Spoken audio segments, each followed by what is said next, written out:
Database log, email, checklist and approval. Number 1, database log notification email. Now this is an email where it is being sent to all the stakeholders mentioning the status of the database log, right? Sending the notification. So let's see what all things can be included in the template of the email. So the first step is the subject, where we mention the final database log notification mentioning study. Now here the study ID and name is presented. From is whosoever is leading the data manager. Then the it could be the clinical data manager, or it could be the HOD, or it could be some kind of a role who is managing the data management activities for that specific study ID and name, right? Now then we will mention two. Now these are all stakeholders: biostatistics, statistical programmers, medical writing, clinical team, then project manager, regulatory, QA and sponsor. So these all are the key stakeholders for which they need to be informed regarding the notification for the email. Then CC is the study team distribution list. Now remember one thing, these are your leaders with respect to different departments, right? Now below this leads, there will be some team will be working and who will be supporting these leads. So in some companies, for that specific study, they try to create the distribution list. Now that is a particular group name. In that group distribution list, there will be a series of all those programmers who will be working on that specific study. So this is a combined email where all the study team distribution list will be informed. So this is nothing but just a carbon copy being sent to all study team members in collaboration with the leads and informing to them by the clinical data manager, right? And mentioning the date. So date and time, it needs to be mentioned so that the database log notification email can be sent on that specific date and time.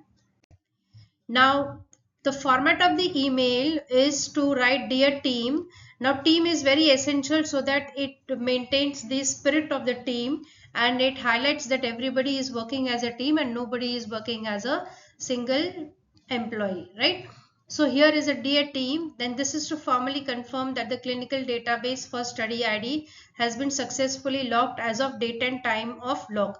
Now this date and time, for example DD, MM, YY, and especially mentioning the time, some people they try to even mention the seconds, right? So it depends on up to you what format you would like to follow in the IST India standard time zone, right? So all data entry, query management, coding and reconciliation activities including SAE reconciliation, lab data and external lab vendor have been completed, reviewed and approved for log. So this is a standard template that you can mention while sending out the database log notification email, so that all the points are covered with respect to the dealing with the database log.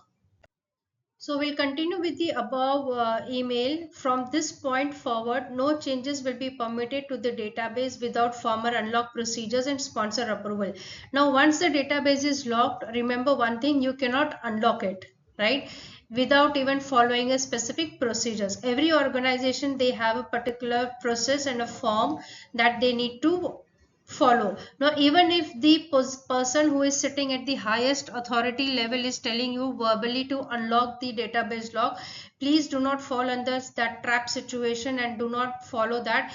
Everything whatever happens in clinical trial, it needs to be documented and communicate with via email, so that there are transparency and integrity is maintained throughout the entire study. And also the sponsor approval is needed. Now say for example, I have a situation where CRO and sponsor are working together in a specific study. Now the CRO alone cannot decide to unlock the database without informing the sponsor. If they do, then they are violating the breach of trust and the breach of integrity has been violated.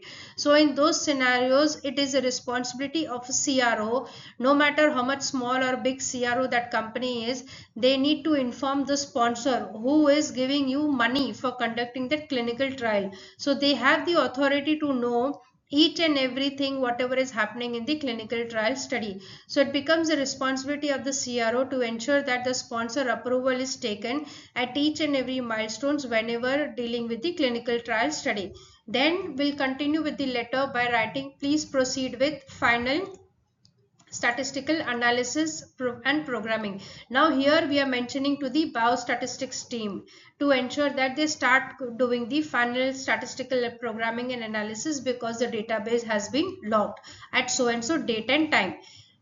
Then informing the medical team, that is a clinical study report writing, so that they will start preparing the CSR report, right? Then we will mention the regulatory submissions as per plan. So this particular regulatory team, they can start working on those submissions whatever they have planned in their process.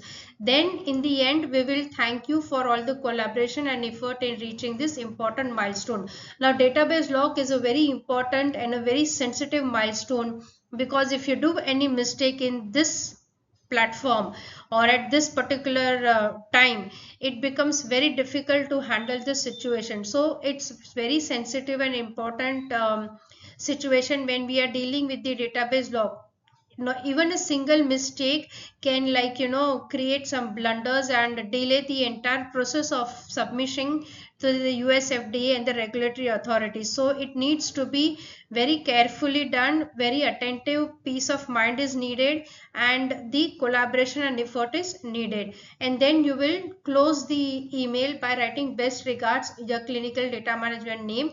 You can disclose the company name, email address, phone number. And anyways, when you work in any organization, whenever you're sending out an email, there's a standard template for sending out the emails, like, like whatever the company name, email address. So whatever that company is having the format, you can just attach that, the closure kind of a stuff, and then you can send that email, right?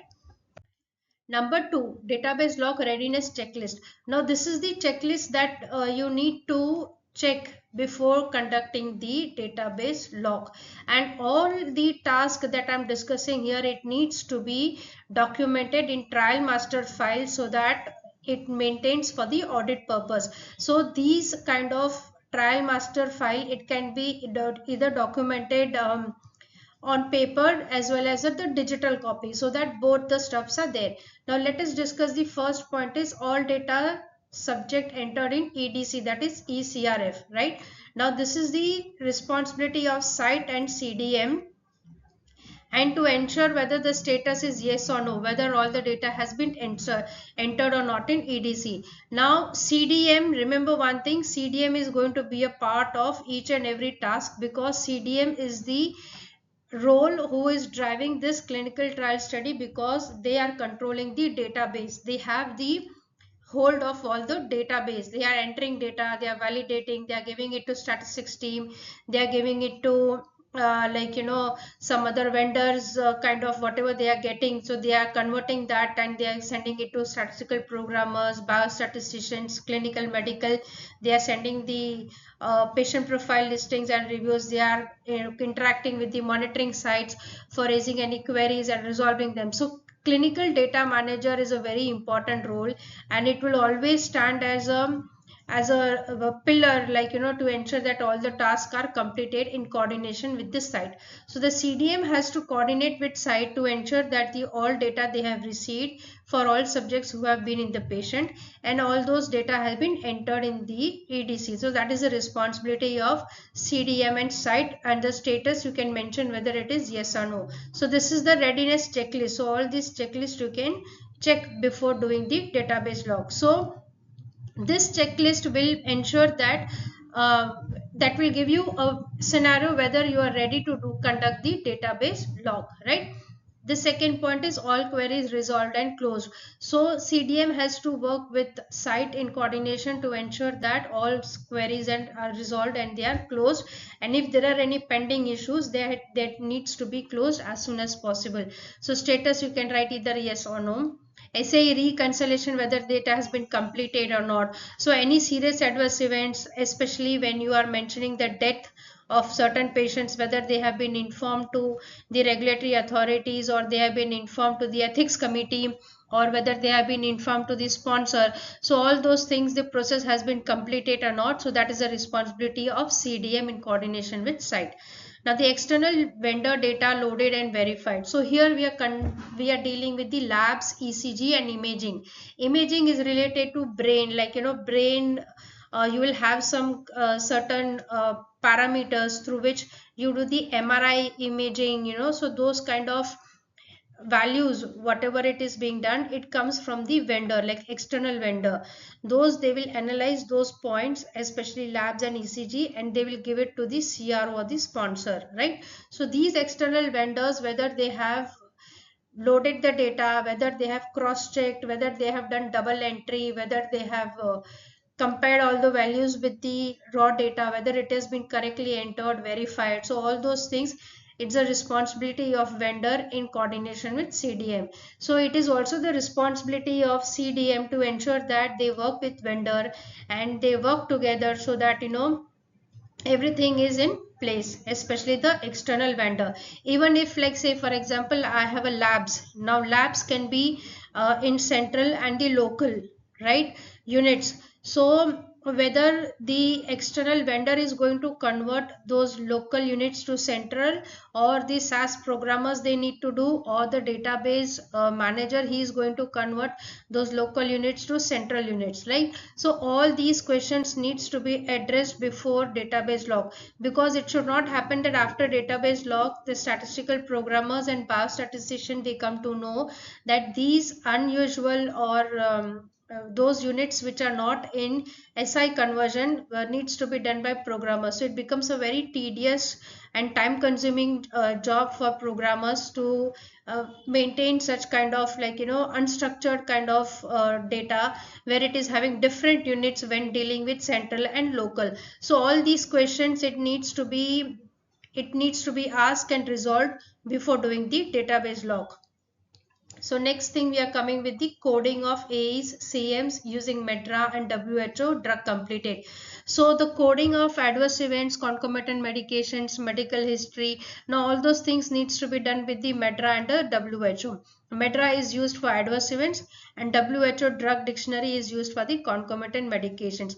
Now it is also the responsibility of the medical coder to ensure that whatever the versions that has been mentioned in the protocol, that I will be using this MEDRA version, blah blah blah, I'll be using this WHO drug, blah blah blah, the whatever the version that has been mentioned in the protocol, that same version needs to be used in the software and the coding needs to be done. Now it so happens that the medical coder did not follow the MEDRA version and the WHO drug version that has been mentioned in the protocol, and the database has been locked, right? Now this is a very sensitive and a very unusual kind of a case where, like, somebody did something and it's a responsibility now comes with all the team members. They have to redo their work, they have to unlock, then they have to pick up the right version, and then they have to do the coding again. So it is very sensitive piece where the medical coder, first you need to check what version is mentioned in the protocol, especially the MEDRA and the WHO drug version. So that version you pick up that same in the software and then do the coding for the adverse events and concomitant medications and the medical history. At so many situations I have seen, like, people they forget to check the version number, and then after the database log they realize. It's very time consuming and a tedious and a double work kind of, like, consuming the time and consuming the energy also. So if you work with logic, if you work consistent, if you work with attentive kind of piece, whatever is mentioned in the clinical trial and whatever is mentioned in the protocol and statistical analysis plan, and whatever you follow that, you will never be at a position where you have to do the double work. So always read your protocol and the statistical analysis plan twice, thrice, until you understand properly. That's the only way you can get into things, like, working in the right direction. The next is the medical review completed and the comments addressed. Now here what happens is the medical monitor and the clinical data manager, they are the stakeholders. Now whatever the medical review has been done, like the doctors, physicists, some kind of the people who they collect the data, especially from the medical team, the site, you will be having some doctors, they will be collecting those data. So whether they have reviewed each and every record for that specific study, so it even also becomes their duty to ensure that they have done the medical review of each and every record in that study. Then next is the comments addressed. Now what so happens, like there will be certain chances in a way where the data cannot be captured in the CRF whatever that has been designed. So if somebody needs to add something in the comment section which is a very serious note, but it is not designed in properly CRF, so what happens is the medical person whosoever is collecting the data, that person will mention the comments in the section, right? So it also becomes the responsibility of the doctor or a medical reviewer or the medical monitor or the physicist to ensure that, or a physician to ensure that the comments are checked each and every patient properly, and whatever unusual comments if they have seen, like say for example, the patient has died, okay, the death flag is not ticked and the death date is not available and the death reason is not available. Now that patient has died, it has been mentioned in the comment section in some part of the domain or the data set, right? Now it is very sensitive and important, the patient has died, mentioned in the comment section, but not present the date of death and the whether the patient has died, yes or no, even that is also not checked, right? So this becomes a very unusual kind of a case where a query needs to be raised to the site whether the patient has actually died, and if that patient has actually died, then its date of death and the reason for death and the time of death, it should be present in the CRF, but it is not present, it is present in the comment section. So such scenarios needs to be handled very carefully and with precision, so that these kind of stuffs don't occur, and any such cases needs to be informed to the ethics committee that the patient has died, the details are not present in the database but it is present in the comment section. So the site has to again enter that in this respective database whatever they have designed, and to ensure that the completeness of the data. So next is the protocol deviations reviewed and finalized. Now what so happens is the protocol deviations is a part of the principal investigator, right? Now the principal investigator is the in charge and the driver of conducting the clinical trial, right? He drives or she drives the clinical trial, being the principal investigator. So it is his duty to ensure that no subject is deviated from any protocol schedule assessments. Even if that happens, then that principal investigator needs to ensure that those protocol deviations are entered, reviewed and finalized, and based on the whatever the actual data was collected. So again the clinical background is again the principal investigator in coordination with the CDM.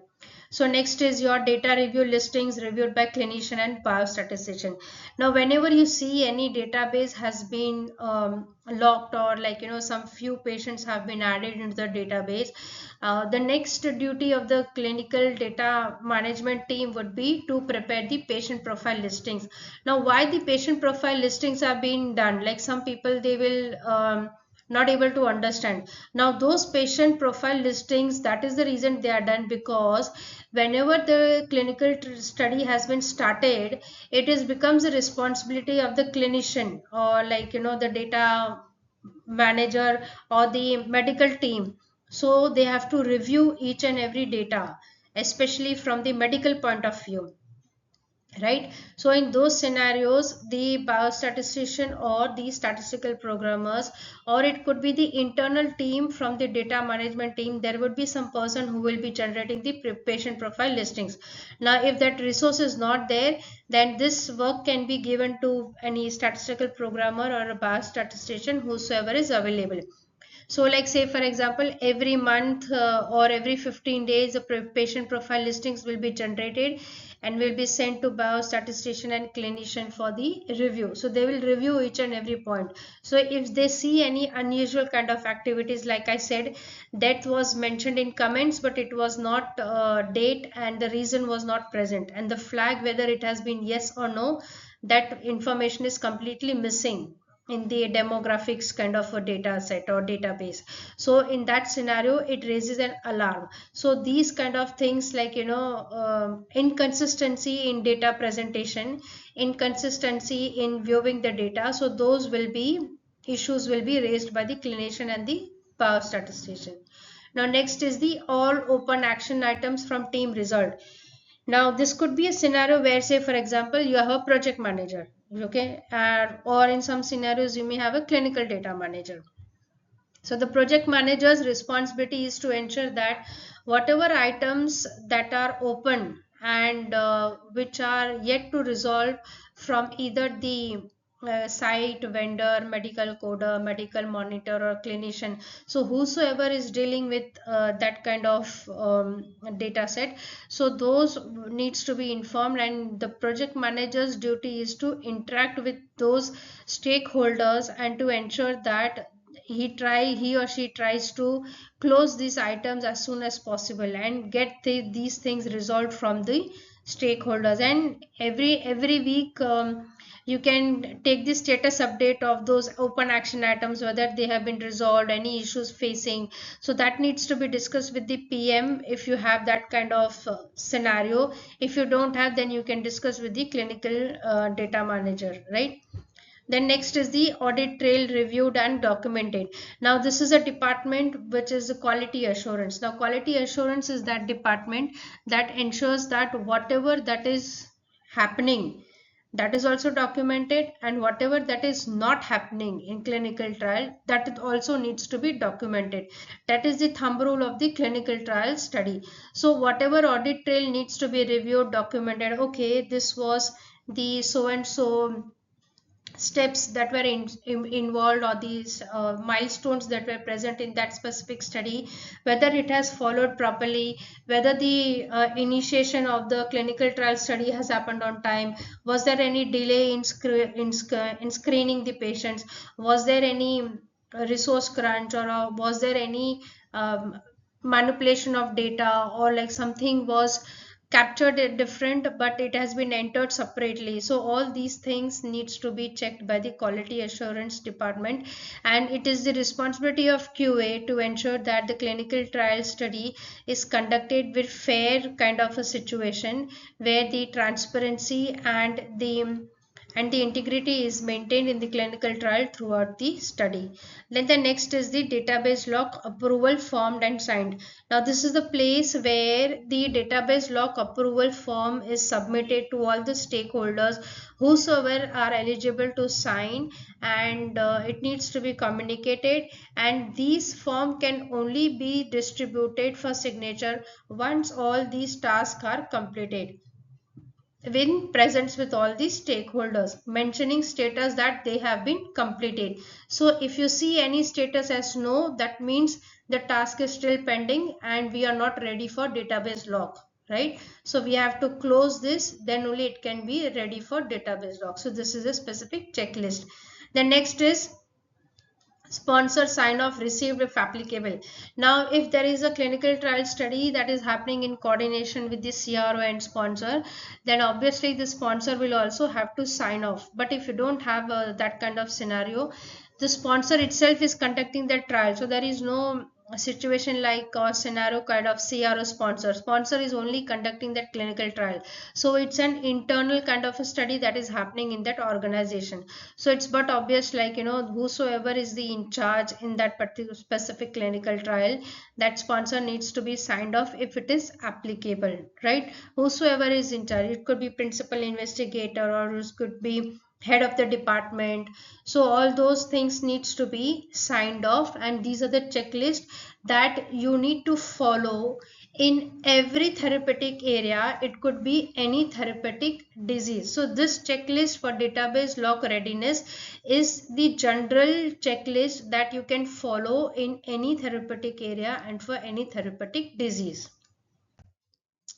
Now the database lock approval form we usually present by DLAF, right? So in this specific form, you need to mention the study title, the full study title. It should not be like just one or two words. No, you have to write the entire study, right? So in that scenario, whatever the study title is mentioned in the protocol, it needs to be in sync with the statistical analysis plan. It needs to be in sync with the clinical study report, then statistical analysis report. So all these reports, wherever the documentation is needed, the study title has to be consistent and the same in all these documents, right? Then protocol ID needs to be mentioned here. Then the EDC system, whether the Medidata Rave platform was used or the Oracle was used or the DBS, right? The DBS platform was used for entering the data. So those kind of systems needs to be mentioned here. The next is the date of planned log. So what is the date of planning that database log? So that needs to be mentioned. You can also mention the time if you are very accurate and particular that okay, by tomorrow morning 10 o'clock I am going to log the database log, so please ensure that everything is being done properly.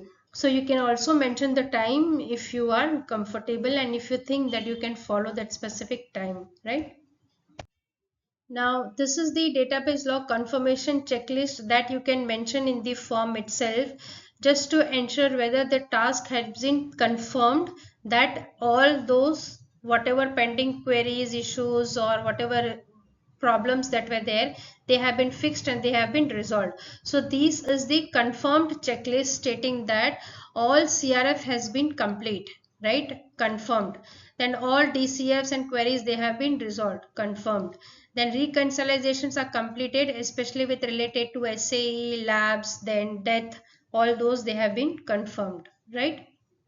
External vendor data queries has been resolved, especially with labs, ECG and imaging. So those have been confirmed and they have been closed. The next thing is coding is completed by the medical coder team, so that you can confirm. Review by biostatistics and clinician has been completed. So all the stakeholders, they need to ensure that they collaborate with each other. Whatever is the responsibility and the accountability that is given to the stakeholder, that needs to be followed with transparency, honesty and integrity. Only then that clinical trial study will be successful, right?